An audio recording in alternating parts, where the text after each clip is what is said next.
Hello, everybody, and welcome back to the Reds Rundown podcast, hosted by two lifelong Reds fans and journalists. I'm Rob, he's Joe, and we appreciate you taking the time to join us today. Joseph, as always, we like to start things off with what's going on in your world. Update us. How are you doing? I know you've got a busy week ahead of you. Yeah, it's the ups and downs of the sports world. We have the Bengals out doing fun stuff by letting some players go, possibly trading some players. We have the Reds with some potential. We have March Madness coming up. It'll be a killer 2 weeks for me, so I'm Yep. excited to get to it. And then after that 2 weeks, we have baseball season, so that'll be fun. Yeah, a lot of good things. A lot of good things to say the least. We will see. This isn't a Bengals podcast, but we'll see what the Bengals do next week. So, should be interesting.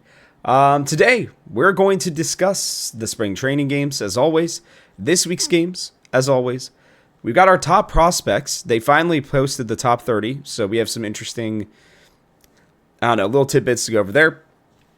Reds made their first roster moves. We expect there to be more even the next day. We're recording this on a Sunday instead of a Monday because of Joe's busy week, so I'm sure that by the time that this comes out on Monday, Joe, there will be more cuts that will have been made. So, look out for that.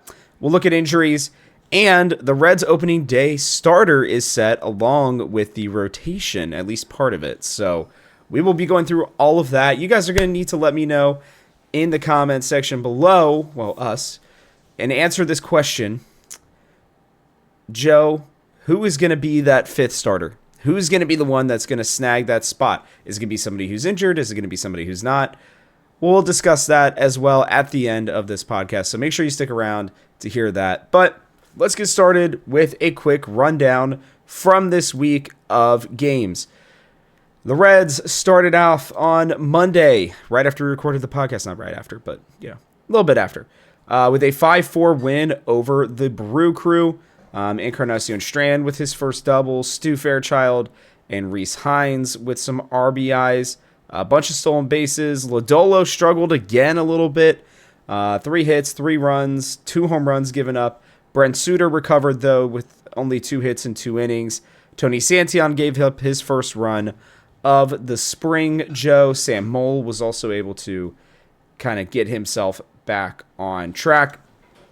The Reds then would drop one of their split squad games, 9-5 against the Rockies.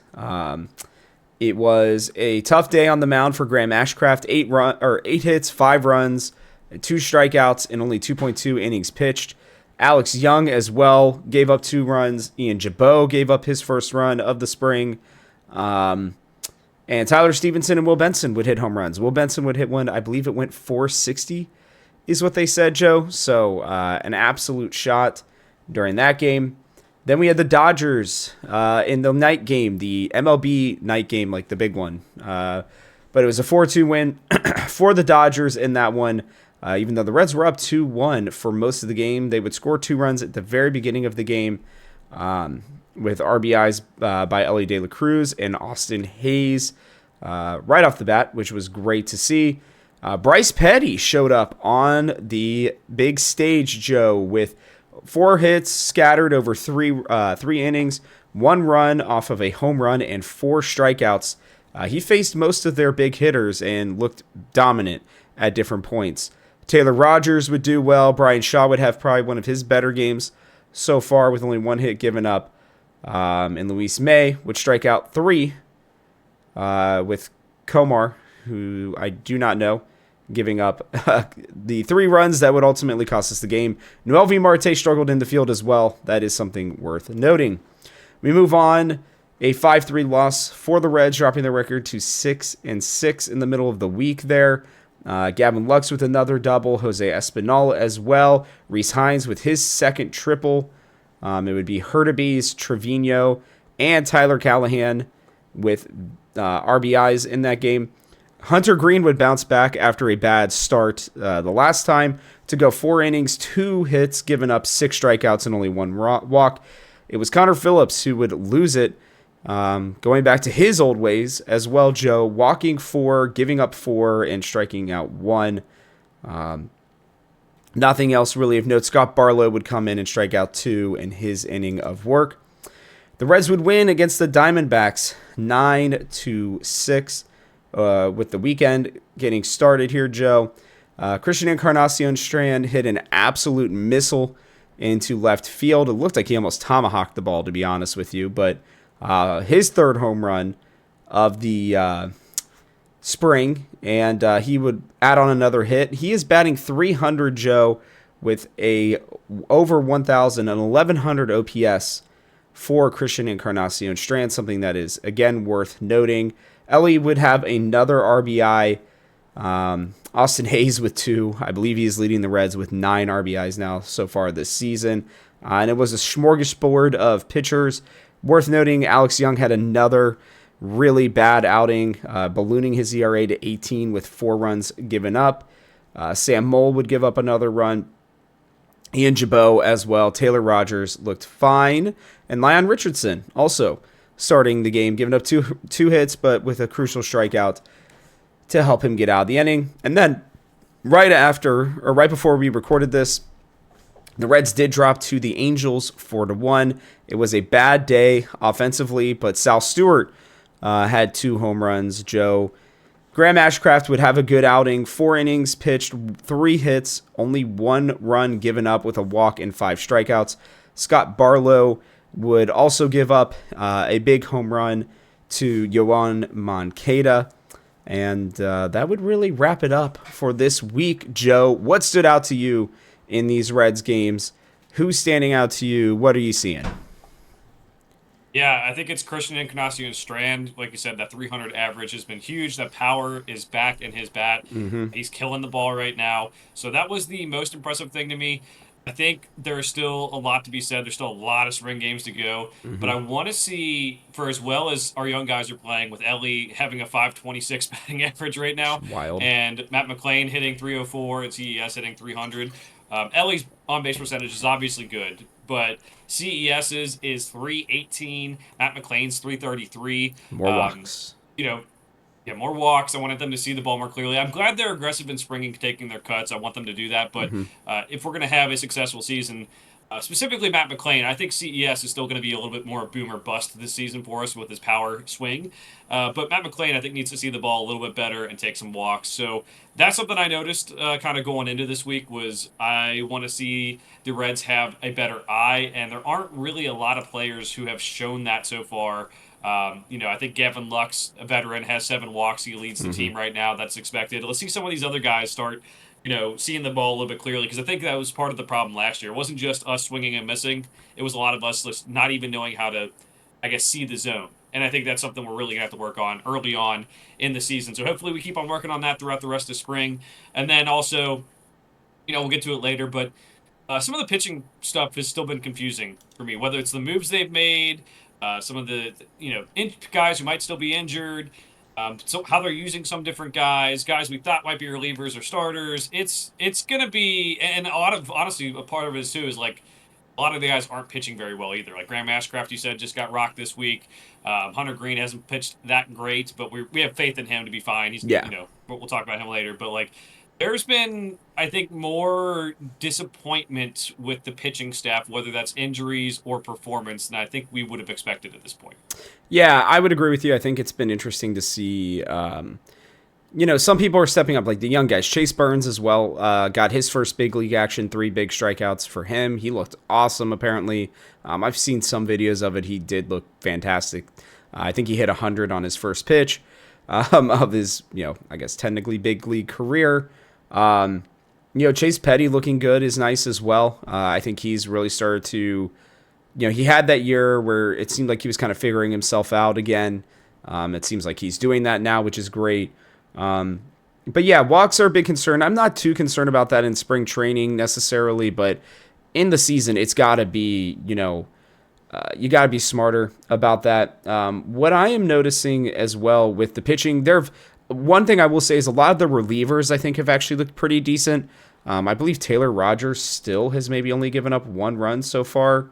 But him, like Scott Barlow, Taylor Rogers still has not given up a run. So he has a 0 ERA. He has looked very nice And he is, again, looking like somebody who I think is going to be really good for this team. Ian Jabot has also looked good. I think he may end up finding his way onto the roster, especially with some of the cuts that we are already seeing.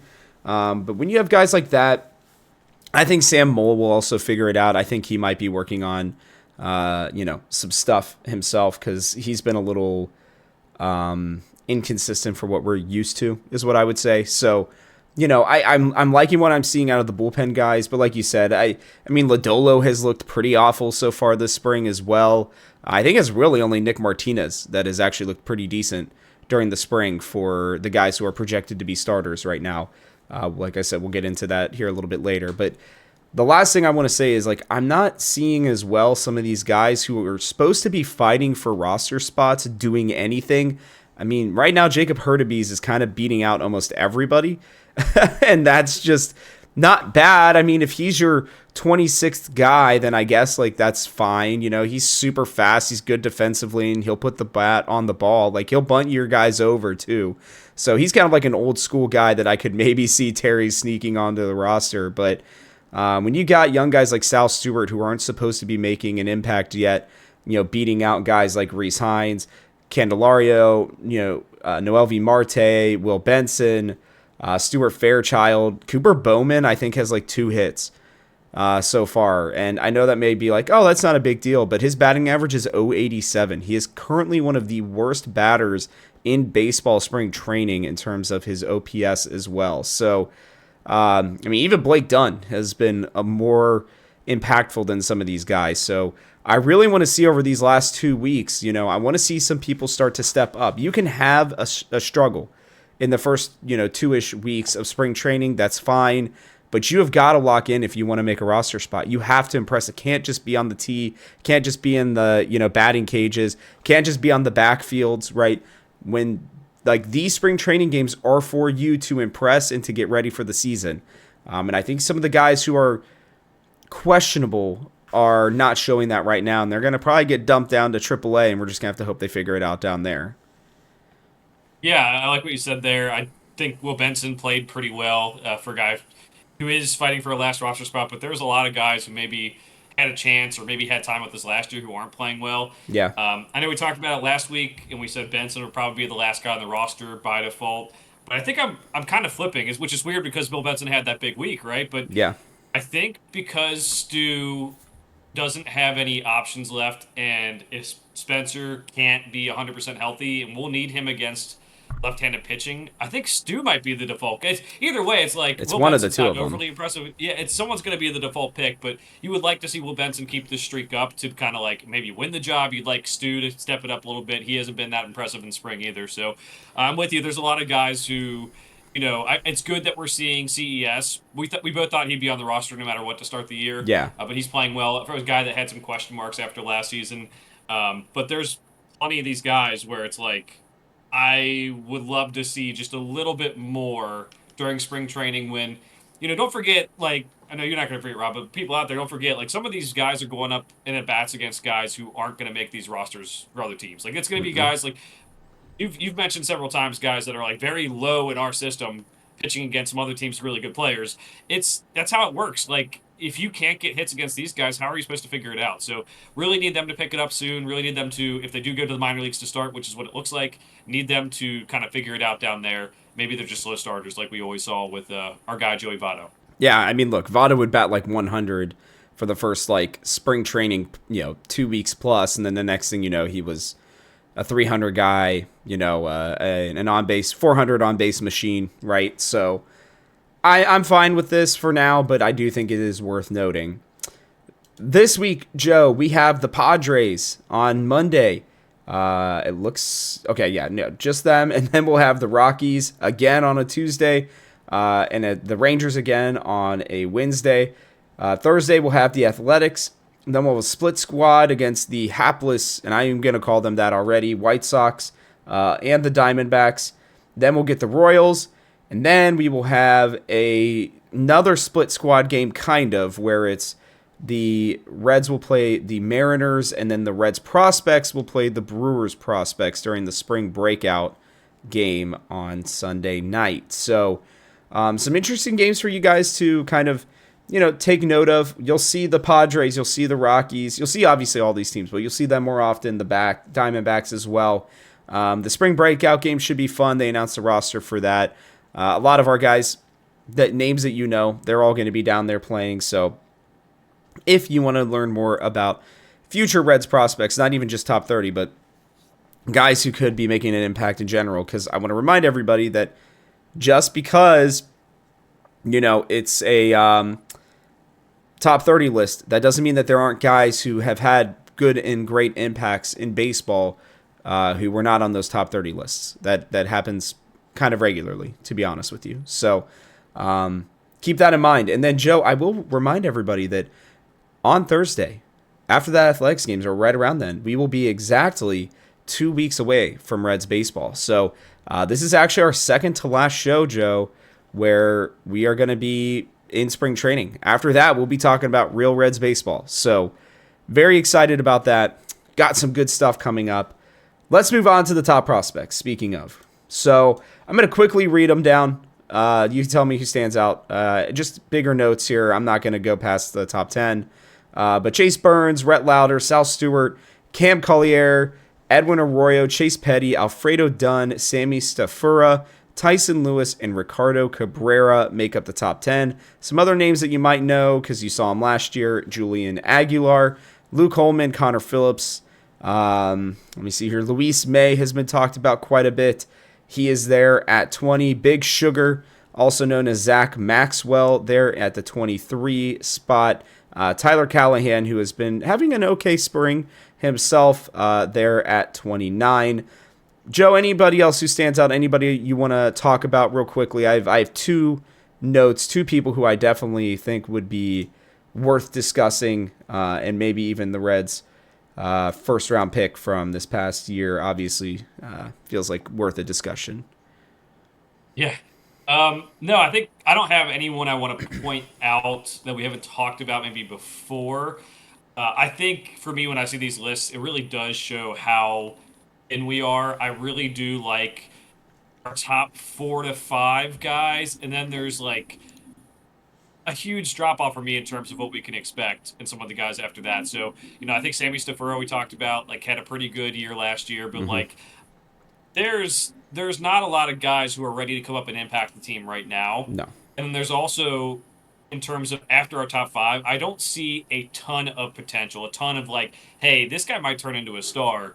Yeah. Where obviously 2 years ago we had like, oh my God, look at this list. We have 10, 15 guys we like, and now they're all either up and they haven't worked out or they have worked out. So that's something I'm looking for. Again, it's kind of how they do the draft, is a little bit of that too, with taking the college pitchers. Those are the guys at the top of our board right now: Chase Burns and Rhett Lauder. And then, the high school hitters, it takes longer to develop, and some of those guys haven't worked out, and some of the international guys haven't worked out. But again, I think top 5 is good. They really, I think, need to do a good job in the draft again, which they have, I think, done a pretty good job in the draft. There's just a little bit of a hole between those high school hitters and the top 5 guys we have gotten right now. Yeah, the Reds, when this list did come out, got ranked 11th, I believe, by MLB.com for their prospects. So they're not terrible, but they're not, top 10. So, I mean, generally you'd like to consistently be top 8. You have years where you rebuild.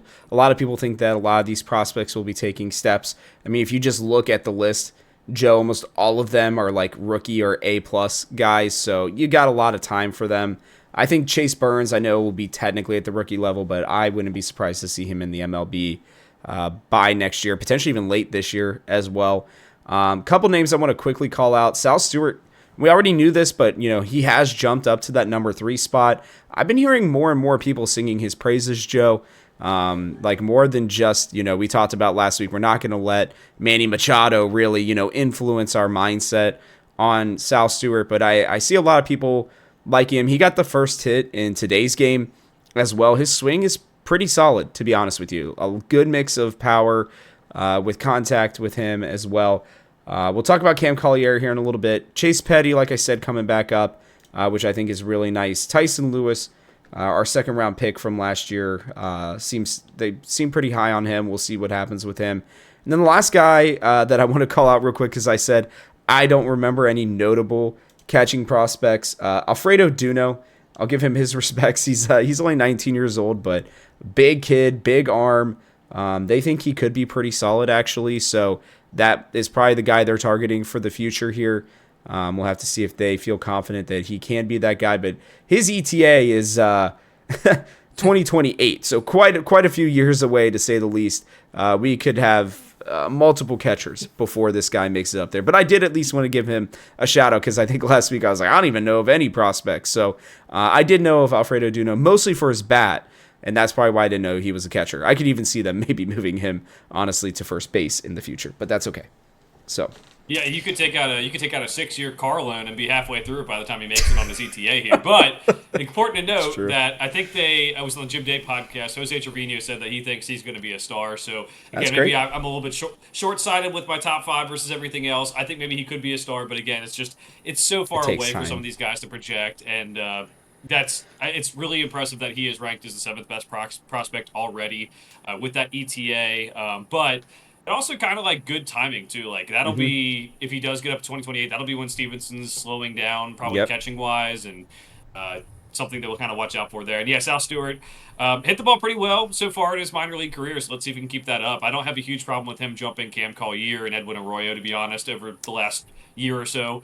It's been, obviously, Edwin Arroyo has had the injury, and Cam Collier is more, like, I think he has more potential, but he is more of a boomer bust player. So Sal raw, Stewart, too. it seems like he's more steady Eddie, so that might be accounting for why he has moved up.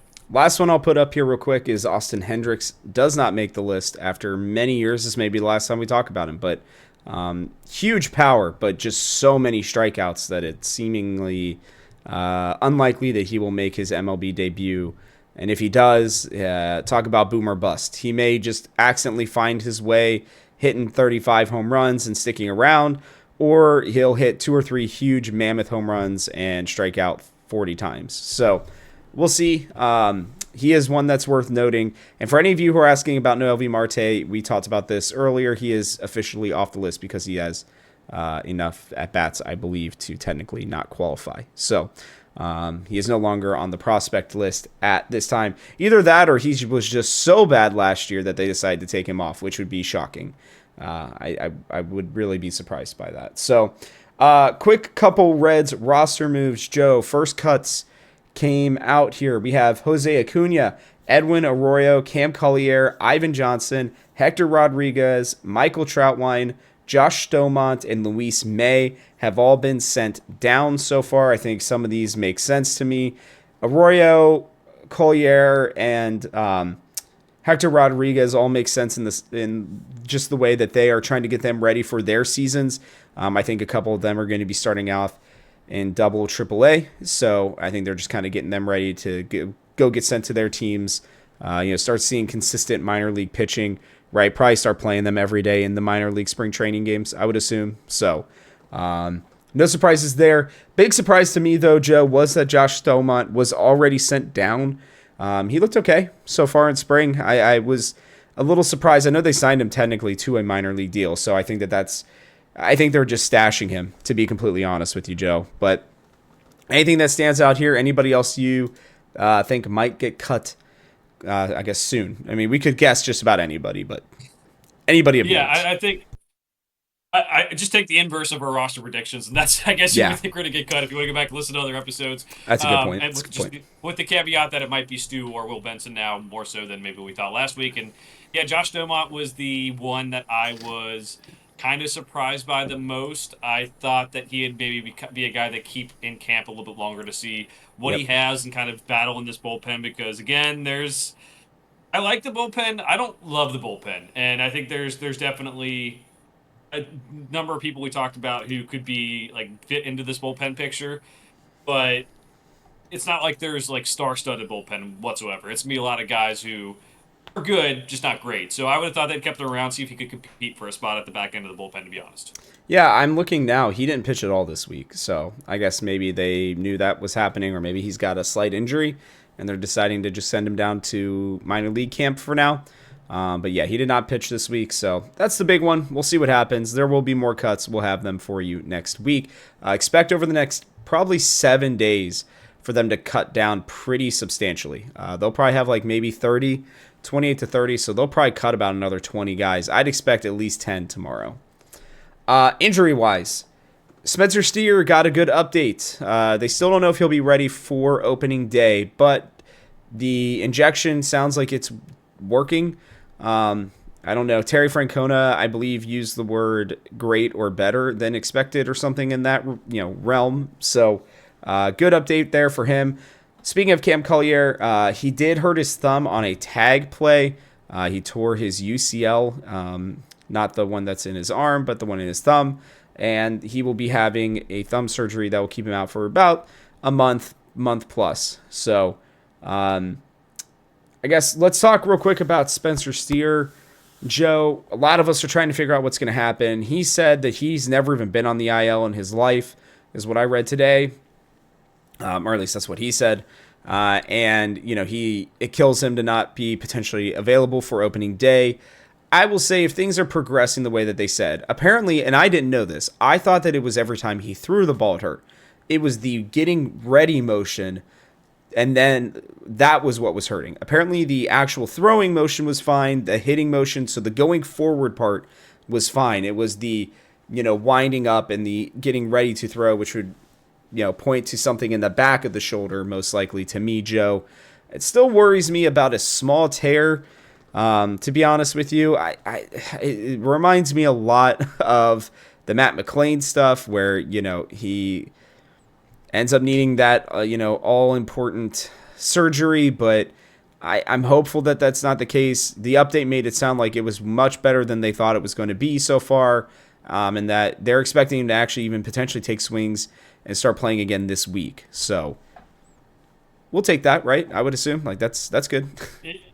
Yeah, I mean, he's probably still going to DH a lot, and that's fine for what this team needs. I'm a little concerned long term, and partially because just like they're not really seeing much on everything they look at, but also it's just like with the Reds injuries, it's always something really nebulous, or it comes back and everyone's fine, and then it's like, they're actually not fine. So definitely something to monitor. Like I feel okay about things, but like definitely don't feel in the clear, I should say, right now, just because of how things have gone for us in the past, and because this is not like an injury that has had a lot of clarity to it from the start. Yeah, I mean, I just hope it's not, again, as long as it's not another labrum tear or like a shoulder tear, right? Like, because you can have small ones that rip open if you don't give them time to fully heal, right? The labrum can fall back, and a lot of the shoulder muscles can kind of fall back after the initial tear and actually piece themselves back together. The miracle of the human body, right? Then you don't even need surgery. But the problem is that, he's had an entire offseason. He's still hurt. It's a little concerning, but it seems like they're not too concerned at this point. Maybe we're just overblowing it. We'll have to see. Last update here. Opening day starter was named. Hunter Green will be finally getting his nod. Very well deserved at this point. Still shocking he didn't get it last year, even though Frankie Montas actually had an outstanding opening day start. But it'll be great to see Hunter Green kind of getting that nod. What was more surprising to me, Joe, is the rest of this. Then you get Nick Lodolo, Nick Martinez, and Brady Singer. They are all four confirmed for the first series plus against the Giants and then the Rangers. So, Brady Singer will be getting his first home start. The Reds do start off with 2 home series, which is kind of nice. So you'll get Giants.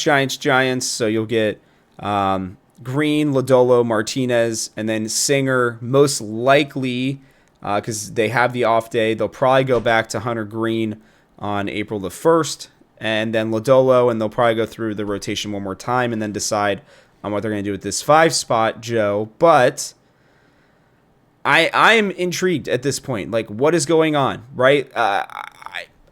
Everybody's been talking about Andrew Abbott not even making this roster. Like, this is, I think, the bulk of the discussion that we need to have here, Joe. First off, why is Brady Singer at the 4 slot there? Is it just to give him time to not, have to worry about all the opening weekend stuff? Or is it that they really think he's the 4th best pitcher? Like, Nick Martinez starting game 3 on a Sunday, to me, is wild. It makes it seem like they definitely played him with the intention of him being a starting pitcher, which is fine. It's just surprising. Does it mean that Andrew Abbott's, not going to be ready? Doesn't mean that Rhett Lauder's injury is worse than we've thought as well, because we haven't really heard much from him either. I guess let's start with the actual rotation, and then we'll talk about the fifth guy. So where are you at with this rotation of guys and the way that they kind of stacked it? Because I'll be honest, Joe, I was almost certain at this point that it was going to be Brady Singer there at the 2. That's what I thought too coming into the season. I don't mind the way it's turning out. Like I like Okay. we're gonna go right, left, right, right, possibly another left in the fifth spot. We don't know. That's gonna be, I think, interesting. I like how it changes up the matchups for every team just by Yeah. the way that's structured, rather than going righty, righty, righty. Oh, Nick Lodolo, and then another possible lefty. That's I think allows other teams to get into a group and a series against you. But I guess first off, thank God Hunter Green's starting. I didn't like Frankie Yes. Montas being the open-day starter last year. I didn't want to take Hunter Green's confidence, and it didn't. But you don't want to mess with that stuff. And Yep. yeah, I think David Bell didn't mess that one up. But yeah, I think Nick Lodolo as the 2 is both scary and exciting at the same time. This is like, I guess, watching a horror movie where you might get a little bit of a jump scare, but I guess we'll see how it goes. Like, the stuff is incredible. He is the number 2 pitcher on the staff when he is on. I can guarantee that he is better stuff than anyone else in terms of the movement of it on the staff. But the injuries and like the inconsistency because of the injuries scare me. So I thought it was gonna be Hunter Green, Brady Singer, maybe Nick Lodolo at 3, and then Nick Martinez at 4, just because I know they like him. I know he pitched well last year. I just thought, oh, he's like reliever. Maybe they'll just decide to change him into the bullpen or something like that, even though they're paying him a lot of money. So I think I would have had it differently, but I don't mind it. If this is a best case scenario, I kind of like if we're going to say just the 4 we're talking about, I like the 4 and how they're structured. But yeah, if I were Brady Singer, I'd be like, hey, I don't know, like you guys just signed me. Like, why am I not number 2? I thought I was signed to be number 2. But either way, there's 4 really good pitchers though. Yeah, he doesn't seem like an ego guy, so I'm not too worried about that, to be honest with you. I will say though, it is strange to me. This almost pretty much solidifies that Nick Martinez will be a starter this year. Like, I don't know that they're going to swing him at all, to be honest with you. It seems like he's got the job, and I feel bad for Rhett Lauder because I think he's going to spend most of this season in AAA, just because I don't think there's going to be enough spots for him, and they're going to say, first injury and you're coming up, bud, just kind of, we'll see what happens there, which isn't the worst thing in the world, but it's like, dude, he was so dominant last year at the end of the season. I mean, I don't understand why they wouldn't bring him up personally, but we'll see what happens. This also, then leads into the conversation, Joe, of who's going to be that 5 starter right now. If Abbott is not ready to go by the second time through the rotation, right, who's going to be able to kind of make that happen? Rhett Lauder is not ready. There's no way that they make Chase Petty go up there, right? Like, I mean, did he get time in AAA last year? I don't even remember. He might have. Did he get some time? Yeah, he did. And he looked good in his 2 games that he had in AAA, but it's like, I haven't seen a guy make a AA to AAA start in a long time. I think it was, it might have been Luis Castillo was the last one. I remember kind of just skipping AAA and going to the majors, but I think that was a little different than Chase Petty. But are they going to go, oh my gosh, who Spires? Is it Carson Spires that they just kind of slot in there until Abbott or Rhett Lauder are healthy? I mean, right now it feels like if it had to be that they needed a 5th guy ready randomly for opening day, it would probably be Graham Ashcraft. That's the only guy I could see doing it. He's had what he's always been, which is a bad start and then a couple good starts. Bad start, a couple good starts. So I don't really know, Joe. Where are you at with this? If I had to say today, I think it would be Graham, but I feel like they're going to have Abbott try to be ready in time. I mean, he's still got basically 4 weeks until he'd have to pitch. So if he gets out there in a game this week, maybe that might be enough. Yeah, this makes the whole conversation last week about looking for another starter make a whole lot more sense. Yeah. Because it seems like if people are hurt, Graham Ashcraft's the answer, because you go down the list. Abbott would theoretically be hurt still. Rhett Lauder, hurt. Wade Miley, not ready until May. Yep. Brandon Williamson, still hurt. So, it's everyone who could have been that 5th starter is pretty much done besides Ashcraft. And other, the guys you mentioned, like, Petty, like, they could be, but that'd be something I think they're not willing to do, to be honest. So yeah, I think Ashcraft is the guy you slot in if there is injuries. I think the good news is Abbott is supposed to start, or at least appear in a game. Shouldn't say start, but is supposed to appear in a game this week. I Okay. think we'll be able to see how they do. That gives him a month to figure out whether he's gonna be ready, because you got to think, like you said, Rob. They have 27th is opening day. They have one time through the rotation. They don't need a fifth starter. So you can leave him off the roster. You can leave him on the IL to start the year, and then bring him off to make the start, which would be early April at that point. So I I think there's a path back for Abbott. I'm going to hold out hope and say Abbott is the fifth starter. I think they're trying to add depth just in case, and that is not a bad idea, just given what we know now. But if for some reason Abbott can't go, I think it has to be Ashcraft. Like, I don't want to trust Chase Petty. I don't want to trust any of the other young guys.